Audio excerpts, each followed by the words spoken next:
राज्यों की सरकार के गठन को लेकर पीएम आवास पर बैठक दिल्ली। देर रात तक चली पीएम आवास पर बैठक, करीब 5 घंटे तक चली बैठक। भाजपा अध्यक्ष जेपी नड्डा बैठक में हुए शामिल। 3 राज्यों में सरकार के गठन को लेकर हुआ मंथन। यूपी समेत 4 राज्यों में सरकार गठन पर हुई चर्चा। उत्तराखंड विधायक दल की बैठक होगी आज देहरादून। उत्तराखंड में विधायक दल की आज 5 बजे होगी बैठक। बैठक में उत्तराखंड के सीएम के नाम पर लगेगी मोहर। देहरादून में होगी पार्टी विधायक दल की बैठक। बैठक में राजनाथ सिंह, मीनाक्षी लेखी मौजूद रहेंगी। प्रभारी दुष्यंत गौतम के साथ पार्टी के सांसद भी रहेंगे मौजूद। दिल्ली में गर्मी का प्रकोप जारी। दिल्ली एनसीआर में भीषण गर्मी का प्रकोप जारी। दिल्ली में अधिकतम तापमान 38 डिग्री सेल्सियस के पार हुआ। दिल्ली में अगले कई दिनों तक ऐसी ही रहेगी गर्मी। न्यूनतम 21.2% सेल्सियस, अधिकतम तापमान 38.3 डिग्री सेल्सियस रहेगा।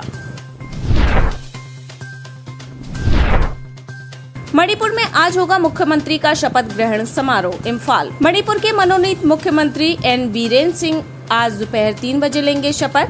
भाजपा के राष्ट्रीय अध्यक्ष जेपी नड्डा मणिपुर के मनोनीत मुख्यमंत्री एन बीरेन सिंह के शपथ ग्रहण समारोह में शामिल होंगे। जम्मू कश्मीर के एलजी मनोज सिन्हा के सलाहकार ने दिया इस्तीफा। जम्मू कश्मीर एलजी मनोज सिन्हा के सलाहकार फारूक खान ने दिया इस्तीफा। मिल सकती है बड़ी जिम्मेदारी। उन्हें जम्मू कश्मीर में मिल सकती है एक प्रमुख राजनीतिक भूमिका। 67 वर्षीय फारूक को विधानसभा चुनाव के लिए राज्य को तैयार करने की जिम्मेदारी सौंपी जाएगी। जम्मू कश्मीर में आतंकवाद की रीढ़ तोड़ने का 90 के दशक में किया था साहसिक काम। हालांकि राज्य में अभी चुनाव की घोषणा नहीं हुई है, लेकिन अधिकारियों को उम्मीद है कि मई तक परिसीमन का काम पूरा हो जाएगा। संभावना है कि वहां अक्टूबर के बाद हो सकते हैं चुनाव। ऑस्ट्रेलिया ने भारत को सौंपे 29 भारतीय पुरावशेष। दिल्ली। ऑस्ट्रेलिया ने एक ऐतिहासिक कदम उठाते हुए 29 पुरावशेषों को भारत को सौंप दिया है, जिसका प्रधानमंत्री नरेंद्र मोदी ने किया निरीक्षण। ये पुरावशेष अलग अलग समय के हैं, जिसमें से कई तो 9 और 10 शताब्दी ईस्वी पूर्व के भी हैं। ये 29 पुरावशेष 6 श्रेणियों के हैं, जिसमें शिव और उनके शिष्यों, शक्ति की पूजा, भगवान विष्णु और उनके रूप, जैन परंपरा, चित्र और सजावटी वस्तुओं से संबद्ध है। 48 सहयोगियों के साथ यूपी सीएम योगी शुक्रवार को लेंगे शपथ। लखनऊ। यूपी सीएम योगी आदित्यनाथ शुक्रवार को करीब 48 मंत्रियों के साथ लेंगे शपथ।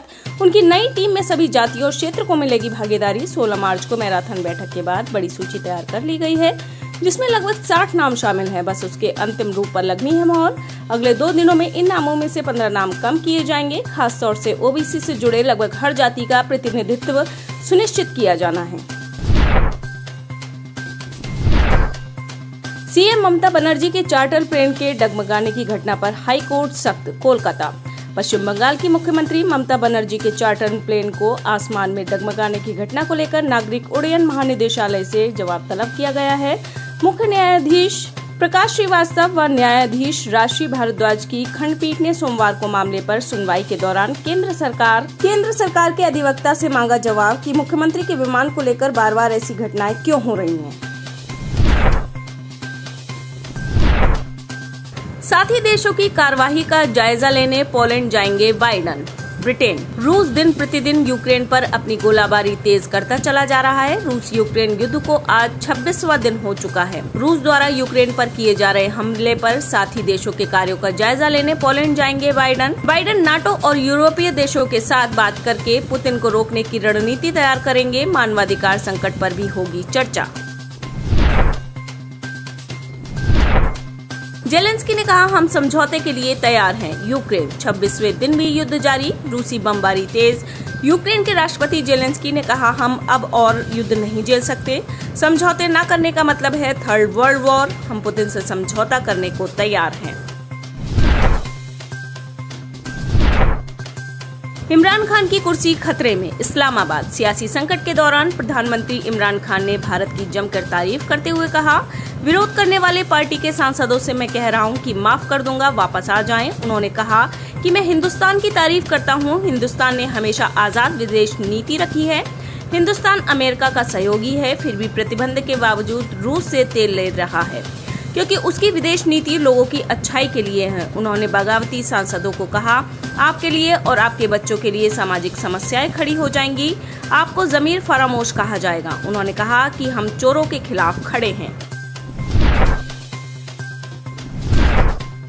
दक्षिणी चीन में बड़ा विमान हादसा। चीन दक्षिणी चीन में पहाड़ से टकराने से बड़ा विमान हादसा। बोइंग 737 विमान चीन के कुनमिंग से ग्वांगझू जा रहा था। विमान में 133 लोग सवार थे।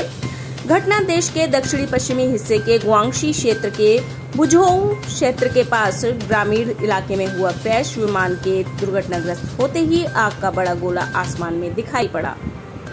आप इस खबर के बारे में क्या सोचते हैं, हमें कमेंट सेक्शन में बताएं। साथ ही ब्रह्मास्त्र न्यूज को सब्सक्राइब और शेयर भी जरूर करें।